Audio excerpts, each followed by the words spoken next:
Hi, I'm Hirante Welandawe from Sri Lanka. I'm very happy to be part of the AEC World Expo and thank you very much for the opportunity. Color is an integral part of my work, but the way I approach it is a little different because the work that we do is very spatial, very much to do with modulation of space and light.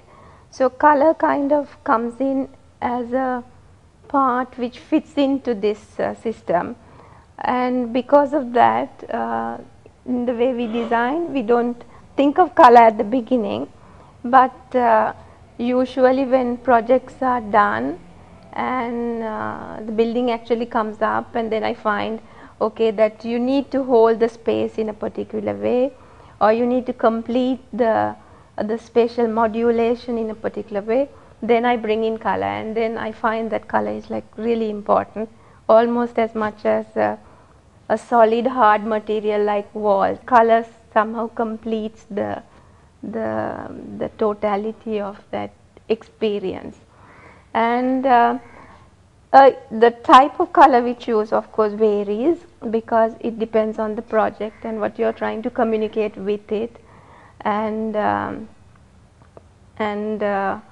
also we use a lot of color associated with material, and very often I think the color which comes from the material is very important in a project because that defines the character of the building. And for that I can say for things like clay blocks, we have used clay blocks where the earthen color of the clay becomes an integral part of the building. Sometimes we played with a lot of timber work, and then the color of the timber becomes very important. And recently we've been using also, sometimes you allow materials to mature or change under certain chemicals so that the color of the material changes, and then you find something which is like flat and brown suddenly becomes golden because you put some chemicals on it. So in that way you can kind of experiment with material and color both together, and also texture, so that the whole thing becomes, you know, one composite experience. I think in terms of, I feel there are so many ways of looking at color. I mean, color from material, color which is kind of color and texture together, and then color as in where you take color from a color palette and you put it in, and then you see okay, this is a different kind of space. So and also color with reference to light, because certain colors and the certain ways of using colors, for instance, you can apply color in a different way, like through a kind of different mediums, you know, brush strokes, everything which kind of changes the nature of the color, and that with light at different times of the day changes completely. So so there is such a wide range ways of using color in buildings, I think, and it has to be done with some thought on the nature of the building and the meaning of the space that you are trying to communicate to others. So one of the projects in which we have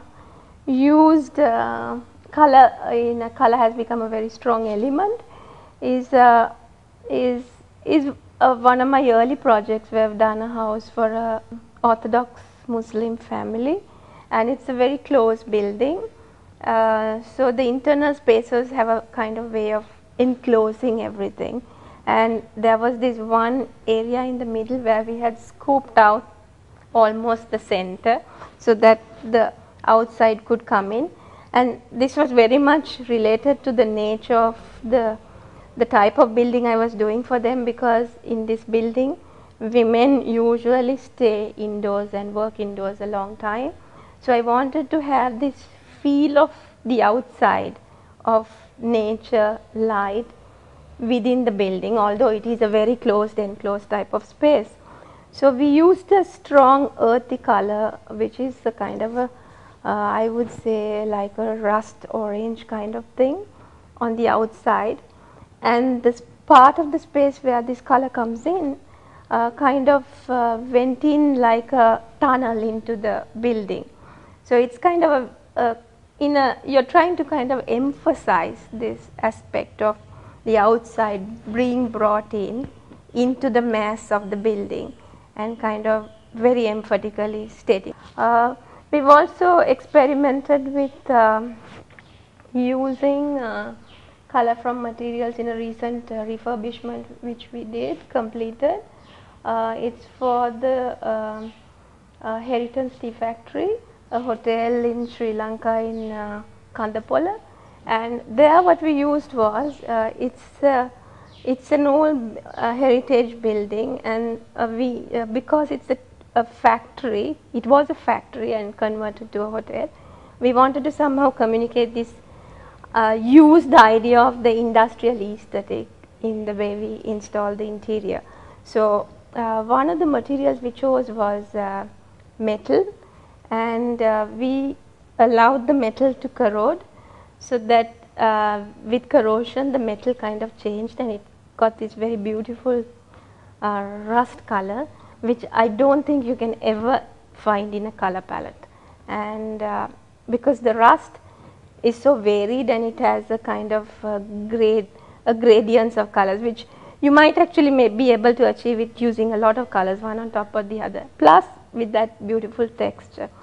So that forms a large part of the interior. So that is using a particular material and also chemically treating it and getting the color from that. Also in another project we use the clay earthen blocks, and earthen these are sun-dried blocks. They have the color of the earth, so or color of the soil that you use for that particular project. So it has a very beautiful color which you will not get from I mean it has it says so much about the material, the earthen block, and the building draws a lot from the nature of this material, and of course wood has a very strong statement in any interior or project that we use because of its strong color and texture. And we usually like to use wood without any staining or any surface on it, so that the actual natural color of the wood really comes out. The projects in India right now, we've completed a residence, and there are two other projects which we have designed, which is at drawing stage, hotel projects, and there again we have looked at the location, and of course because it's a leisure building, the way people would use that space and experience that location as a unique experience. And again material, of course material from the area has become a very important part of that project, where stone from that area, there are a lot of stone buildings in the area that this hotel project is designed. So we've used stone in the natural stone construction on the walls, and a lot of the color and texture come from that. And it's an area of India where there are lots of sloping roofs in the vicinity, so we've used clay tiles and mangrove tiles, and that kind of give it a particular character, and of course from the material color.